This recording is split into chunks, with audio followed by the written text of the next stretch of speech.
estimado profesor, compañeros todos.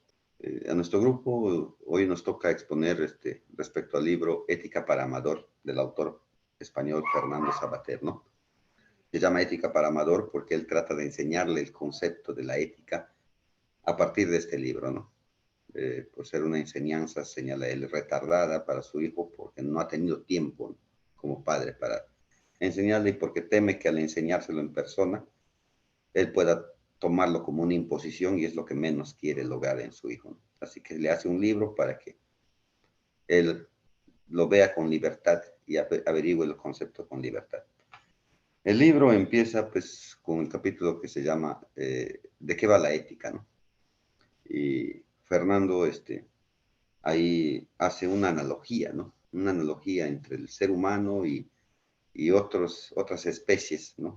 Animales del planeta, ¿no? Nos compara con la naturaleza en sí.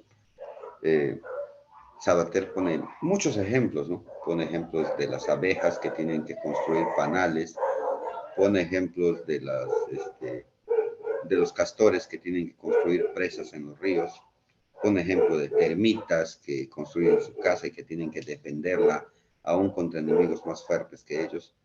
Pero lo que nos explica Savater con todos estos ejemplos es que estos animales actúan así porque deben actuar así, porque tienen que actuar así, porque ese es su rol en la naturaleza, no pueden elegir. Nunca vas a ver a un castor construyendo casas de hormigas o a una abeja construyendo presas en el río. No, no puede, eso es algo imposible, no es elegir.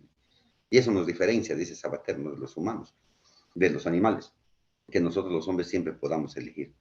Pues aunque creamos que algo debemos hacerlo o tenemos que hacerlo, siempre tenemos esa opción de elegir. Entonces, para Savater, de eso va la ética, ¿no? Va de la libertad que tenemos los seres humanos. Pero le explica a su hijo, ¿no?, que tenemos que saber usar esa libertad. Y entonces Savater empieza a introducirse en lo que sería ya el segundo capítulo y le dice a su hijo cuáles son las motivaciones que tiene el ser humano para actuar, ¿no? Y señala tres motivaciones: las costumbres, las órdenes y los caprichos, ¿no? Dice Savater que las órdenes son aquellas pues, actuaciones que realizamos cuando no son impuestas de repente por alguien que ejerce poder o porque esperamos recibir un premio, no necesariamente hay un poder, ¿no? O sea, a veces esperamos recibir un premio y por eso actuamos de determinada manera, porque se nos solicita actuar de determinada manera. Entonces, esas acciones que realizamos por solicitud son acciones motivadas por órdenes, pero también hay acciones motivadas por costumbres y estas pueden tener un contexto individual o social, ¿no? Puede ser porque nosotros estamos acostumbrados a actuar así, a hacer cosas de determinada manera, o porque la sociedad en general lo hace y no queremos desencajar. Y finalmente están los caprichos, ¿no?, que son cuando hacemos aquello que nos da la gana, ¿no? Ni siguiendo órdenes, ni rigiéndonos a las costumbres, hacemos algo que nos interesa a nosotros. Y justamente Savater acá le dice a su hijo, ¿no? Pero a todos nos parecería que actuar caprichosamente es lo mejor, ¿no? Porque justamente solamente los caprichos dependen de nosotros nada más, ¿no? Porque hacemos lo que nos da la gana. Pues no hacemos lo que los demás quieren o lo que los demás prefieren o lo que los demás consideran que está bien hacer. Pero hay que tener cuidado, dice, con los caprichos, porque no siempre actuar caprichosamente puede ser legal, ¿no? Entonces va introduciéndose a este tema, ¿no? Y en el segundo capítulo, donde ya profundiza sobre las órdenes, las costumbres y los caprichos, Savater pues nos señala, ¿no?, que todas estas conductas pueden tener diferentes escalas, o sea, ninguna es más importante que la otra. Por ejemplo, si cuando somos niños el padre nos ordena levantarnos, de repente para nosotros es la motivación más importante porque podemos recibir un castigo si no lo hacemos, ¿no? Pero, y podemos pensar que la costumbre, por ejemplo, de cepillarnos no es tan importante porque no pasa nada, ¿no? No pasa nada si no me cepillo. Bueno, se me pudrirán los dientes, que pagaré las consecuencias, pero no me va a caer un castigo inmediato. Pero en otro caso inverso, vuelta podría ser que yo tengo la costumbre de ponerme calzoncillos y pantalón para salir a la calle y que si no me pongo, pues pasa un momento bochornoso, ¿no? Y en cambio ahí la costumbre tendría una motivación más fuerte, o sea, ninguna es más importante que otra. En determinados momentos de nuestra vida, cada motivación puede ser importante. Y habiendo explicado esto, finalmente Sabater nos dice, haz lo que quieras, pero no. O sea, Sabater ya nos dijo que la ética va de la libertad y que esa libertad que tenemos justamente nos permite ejecutar acciones por tres motivaciones que ya dije, ¿no? Pero a través de esas motivaciones, o sea, Sabater dice, haz lo que quieras, o sea, entenderíamos, actuemos caprichosamente, pero no. Sabater empieza a aclarar acá que esa libertad que tenemos debe venir acompañada de responsabilidad, ¿no? Debemos tener actitudes responsables, o sea, hacer lo que queramos no significa siempre tener lo que queramos, ¿no? No significa eso, ¿no? Entonces, porque hay cosas incluso que no controlamos, ¿no? Entonces, Sabater habla de una libertad no controlada. Por ejemplo, nosotros no podemos elegir que llueva o no llueva, eso llueve porque tiene que llover. Entonces, sino la libertad de cómo actuamos ante esas circunstancias de la vida. Y esa actitud es lo que precisamente Sabater dice que se denomina la ética, ¿no? El saber vivir. Y el saber vivir bien tiene que ver con responsabilidad, tiene que ver con muchas cosas. Y hacer lo que quieras significa, porque según Sabater, que cuanto más responsabilidades te ponen, o más órdenes te dan, o más costumbres se te imponen, el ser humano muchas veces quiere contrariarlas. Entonces el ser humano debe ser libre de decidir. Y si es libre de decidir, entonces deberá ya para sí mismo cuestionar sus propias actitudes. En esos tres capítulos, introduciéndose lo que va, doy paso a la compañera María para que continúe con la exposición del libro. Gracias. Bien, continuamos con el capítulo 4. Date la buena vida. Muchas veces nos han dicho, haz lo que quieras. Y qué difícil nos resulta ejecutar esta sentencia, pues no es tan simple como parece, pues depende de nosotros mismos tomar acertadas decisiones, tomar las riendas de nuestra vida, no esperando que alguien más decida por nosotros. Debemos vivir nuestra libertad con responsabilidad. Pues bien, resulta necesario mencionar lo que dice el filósofo francés Jean-Paul Sartre. Estamos condenados a la libertad y para esa condena no hay indulto que valga. ¿Qué quiere decir esto? Que somos nosotros los que tenemos que tomar con responsabilidad el ejercicio de nuestra libertad, porque nadie más lo va a hacer. Entonces, no es lo mismo decir, haz lo que quieras, que haz lo primero que se te venga en gana. Y para ello mencionaré lo que pasó en la historia de Esaú y Jacob, hijos de Isaac. Esaú, el hijo mayor, el primogénito, irresponsablemente renunció a todos sus derechos por simplemente un plato de comida. Si bien es cierto, él tuvo la satisfacción en ese momento, fue una satisfacción a corto plazo, una felicidad efímera, pues luego se arrepintió y estuvo llorando sus malos tratos. También es necesario mencionar lo que Sabater nos muestra en otro ejemplo acerca del mercader, el comerciante Kay, un hombre sin escrúpulos que lo tiene todo, es un comerciante que tiene mucho poder y dinero, pero que no es feliz. En síntesis, si queremos darnos una buena vida, debemos actuar con coherencia, vivir nuestra libertad con responsabilidad, hacer lo que nos hace feliz, elegir buenos amigos, demostrar respeto, compartir amor y experiencias. Debemos ser capaces de prestar atención primero a nosotros y luego podremos hacerlo con los demás. En el capítulo 5, Despierta Baby. En este capítulo el autor nos invita a reflexionar respecto a nuestra conducta. Recordemos a Key, aquel comerciante que llevaba muchos años dedicándose a la compra-venta. Al final de su vida confiesa que desea cambiar todo lo que tiene por solamente regresar en el tiempo y poder tener el trineo que él anhelaba, ¿no? Entonces, ¿qué sucede aquí? Él quiere volver a la vida que tenía antes, una vida sin complicaciones, una vida donde él amaba y era amado, algo que no tenía en la actualidad. Entonces nosotros tenemos que tomar las complicaciones de la vida de forma sencilla y natural, con el fin de poder superar los obstáculos y los problemas.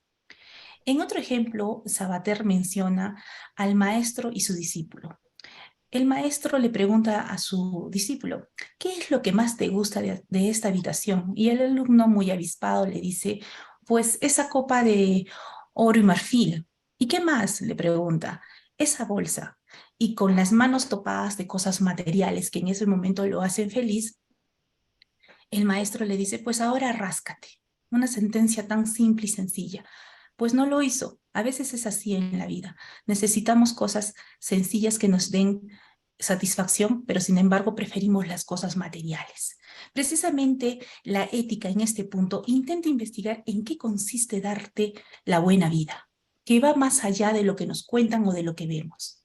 Ahora ya sabemos que ninguna buena vida puede prescindir de las cosas materiales. Por eso debemos comprender que las cosas hay que manejarlas como tal y a las personas tratarlas como personas. No olvidemos que ninguna cosa puede reemplazar al ser humano. En síntesis, Sabater nos menciona que la primera y necesaria condición ética no radica solo en llevar una vida por llevar, sino de vivirla bien.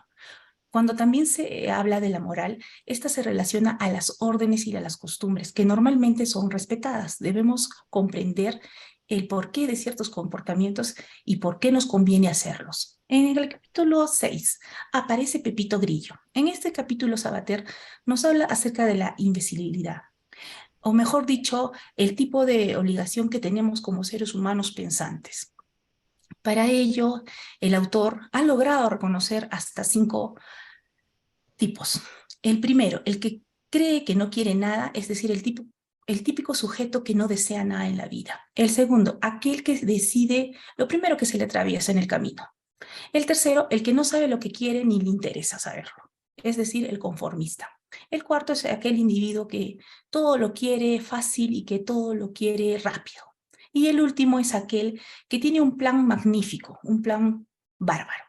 En esencia, el autor nos habla del imbécil moral, aclarando obviamente que no está relacionado por el poco conocimiento que se tiene de las cosas, sino por la deficiente capacidad que se tiene para distinguir el bien del mal, pues no comprende los principios y mucho menos los valores. En consecuencia, es aquel que no toma buenas decisiones. La conciencia es pues aquella la que hace la distinción entre lo bueno y lo malo, y el remordimiento es la consecuencia de lo que conscientemente se hizo, aún sabiendo que estaba mal. Básicamente es esa llamada de atención que la misma conciencia nos hace. Y de ahí pues nace este título, aparece Pepito Grillo. En síntesis, Sabater, con los ejemplos del comerciante Kay y Calígula, nos muestra claramente que ellos, en su afán de darse la buena vida, no midieron las consecuencias de sus actos y maltrataron a las personas, no las trataron con respeto. Entonces se habla de la incapacidad de estos sujetos para ponerse en el lugar de los otros. A continuación, mi compañero. Bien, prosiguiendo con el desarrollo del libro, tenemos el capítulo 7, ¿no? Que dice, ponte en su lugar.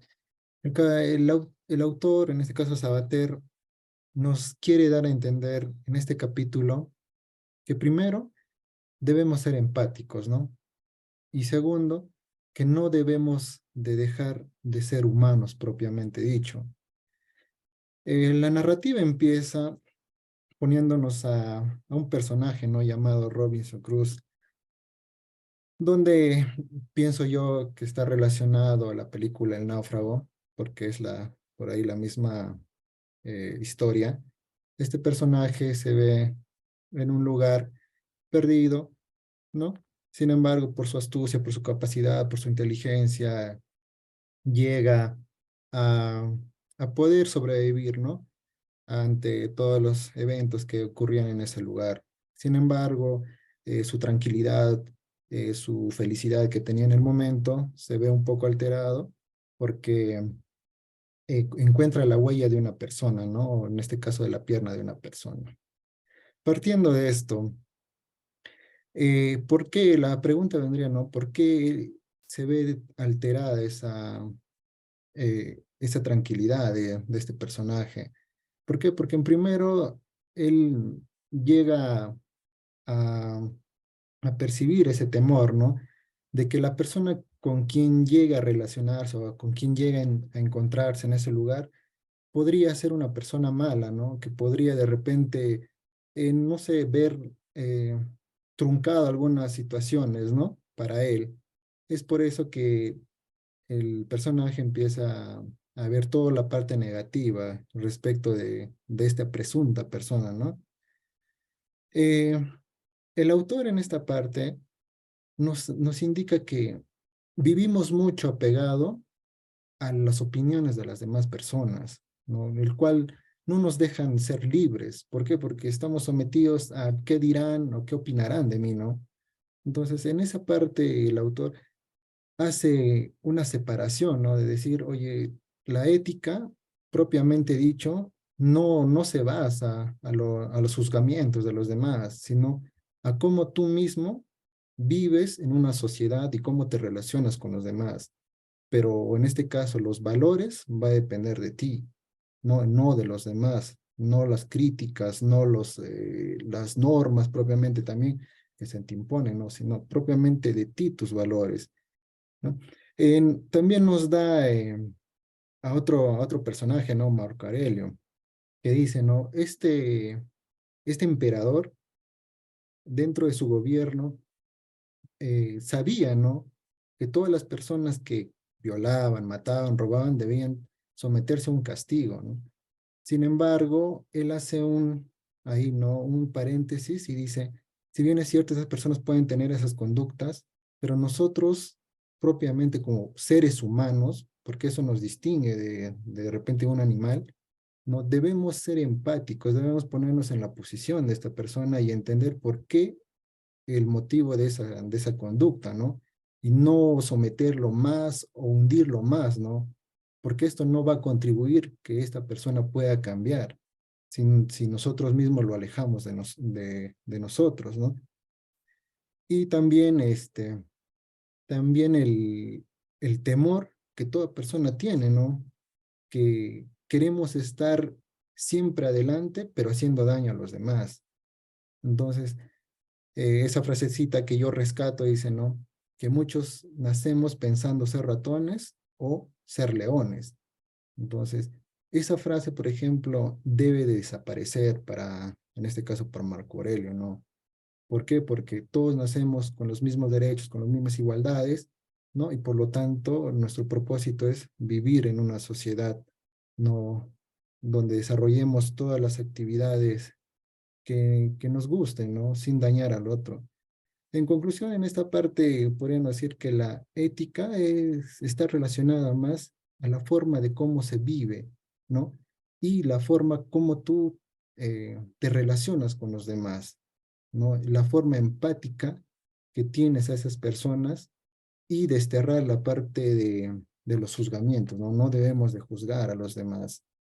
En el capítulo 8, que dice tanto gusto, en acá hace una crítica a todas esas personas que de repente lo desarrollan a la inmoralidad con el sexo, ¿no? Si bien es cierto, el sexo va a estar siempre criticado, más que nada si lo relacionamos, en este caso, con el género de la mujer, que por qué se viste así o por qué se pone eso, capta miradas de los varones y que eso lo relacionan como algo inmoral, ¿no? No, el verdadero fin, dice el autor, el verdadero fin del sexo es procrear y por ende constituir el matrimonio, ¿no? Ese es su verdadero fin del sexo, no necesariamente que el sexo haya nacido para ser declarado como un acto inmoral, ¿no? Entonces, partiendo de esto, el autor nos invita a no ser, no tener el pensamiento del puritano, ¿no? Que dice que lo bueno es malo y lo malo es bueno. Es decir, si yo quiero vestirme de esa manera, ¿no? Para los demás va a ser malo. Pero si yo no me visto de esa manera, para los demás va a ser bueno. Entonces, en acá el autor lo que quiere es de que nosotros disfrutemos de las cosas que nos gusten, que nos causen felicidad y no de lo que puedan opinar los demás, siempre y cuando nosotros también no afectemos de repente al otro, ¿no? No abusemos de eso. Por eso dice, el placer es uso y no abuso. Entonces, en esa parte me parece eh, preciso el autor, ¿no? Porque dice que la felicidad hay que retenerlos con uñas y dientes, ¿no? Porque ese es nuestro propósito en la vida, ser felices. Entonces, partiendo de eso, eh, paso al último capítulo, que es elecciones generales, ¿no? En acá hace una crítica también, ¿no? De repente a esas personas que mm, siempre van a ser críticos, en este caso de los políticos. ¿Por qué? Por el mismo hecho de que las acciones dentro de la gobernación que realizan o los actos de gobernanza que realizan, a veces no es de buen agrado para las personas que lo eligen, ¿no? ¿Por qué? Porque siempre cuando alguien elige a una persona, siempre lo ve con la figura de que, pucha, él va a hacer el cambio, o porque tiene cierta carrera, o porque tiene ciertos valores, ya pues es el cambio, ¿no? Y cuando no se da, está sometido a una crítica, ¿no? Entonces, en esa parte, él hace un paréntesis y dice, no, pues no nos debemos de dejar guiar por ese aspecto, ¿no? Sino nosotros debemos de ver cuál es su forma, ¿no? De esta persona, qué deseo o qué desea para los demás y para él, ¿no? Que pueda contribuir en la convivencia de la persona. Ahora, un aspecto importante que señala es de que muchas veces lo relacionan la ética con la política. En este caso, la ética está relacionada a la forma de posible, ¿no? De cómo se vive en sociedad, o sea, de la mejor manera, mientras que la política busca organizar esa convivencia social, ¿no? De todas las personas. Entonces, no se deben de mezclar ambas cosas, pero lo relacionan porque la persona es corrupta, por eso ya pues es una persona inmoral que no merece una segunda oportunidad, ¿no? Pero la pregunta viene, ¿nosotros qué hacemos también dentro de ello, ¿no? ¿Contribuimos o no contribuimos? En conclusión, eh, en esta parte del capítulo nos dice que debemos aplicar lo mismo, ¿no? Que lo decía en el capítulo 7, que debemos ser empáticos, ¿no? Y en este caso, no mezclar la ética con la política y no dejarnos llevar también, ¿no? De los cargos o formación que tenga, sino del verdadero valor que tenga esa persona para con los demás, ¿no? Eso sería todo por la exposición y bueno, pues espero que haya sido de su agrado,